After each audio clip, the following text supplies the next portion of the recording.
So there's three levels. First one, we'll go through each one a little bit. First one is basically lifestyle, and you can actually reduce your risk of dying from all causes. So that's called all-cause mortality by at least 50%, just by lifestyle. So that's pretty crazy because that has a huge effect on lifespan. So for someone that does like the lifestyle components in level one, like perfectly, versus the worst possible unhealthiest person you could be, like you're a chain smoker and everything, you're going to live like 30 years longer. So this is actually like slowing both the fundamental aging process a little bit just with a lifestyle, but also what we call the accelerated aging processes, which is where, like, if you're a smoker or an alcoholic, you're going to have accelerated aging compared to what's normal. But yeah, level one, basically you have a 95% chance of reaching age 75 and a median life expectancy of 94, which is about 13 years higher than most developed countries. It's kind of more close to Monaco, which I think is is a very small country, but I think their life expectancy most recently, or still about 10 years ago, it might have gone up even more. Theirs is about 90. So it's even above Monaco's life expectancy if you do level one.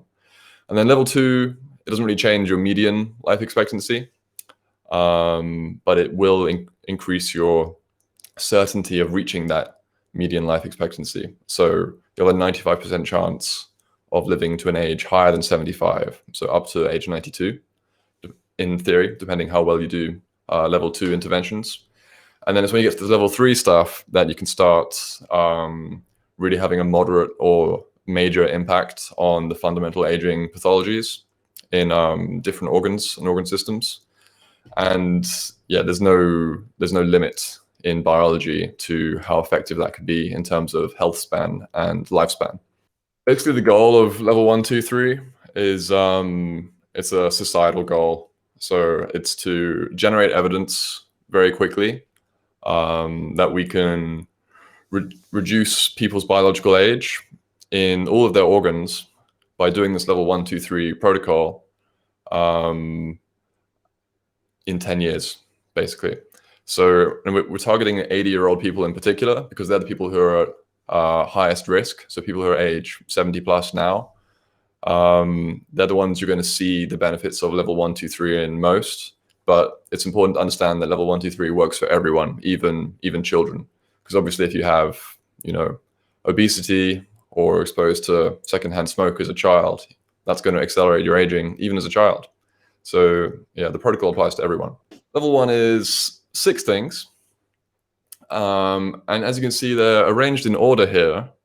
So the top one is, so basically all these numbers are the amount of lifespan, which is mostly healthy life expectancy, that you can gain if you're doing the best of them versus the worst of them. So if you're a chain smoker versus, like smoking 25 a day versus a never smoker, then it's going to add 12 years to your life expectancy. It's crazy. It's so much. So no drug can do that at a population level currently. Then we have exercise. So that's moderate and vigorous exercise in particular. And that's up to 8 years. So that's actually more powerful than the other components. So that's huge. So if you're doing no exercise, you're losing 8 years of your healthy life expectancy. Then we have calorie restriction. And this is, the evidence is strong for this in men, but less so in women. And it could be because men eat more calories than women already. So the RDA for men is about 2,500. And for women, it's about 2,000. So women are already eating 20% less calories. But when we look at the monkey studies and the human studies and on the biomarkers, we can see that it kind of normalizes the difference between genders in terms of lifespan. So there's like 10 times as many female centenarians as there are male. And my hypothesis for this is that it's partly because they have been eating less calories over their entire life. So that's an important one, especially for men. All of these stack on top of each other as well. So like I was saying, the total gain you get for these is about 34 years or 30 years, compared to if you do all of them for the worst to all of them to the best. Yeah, and then we've got diet. We've got a checklist on that. Show briefly next. BMI, that's body mass index. So the normal range is 18.5 to 25, but 18.5 to 22.5 is a bit better.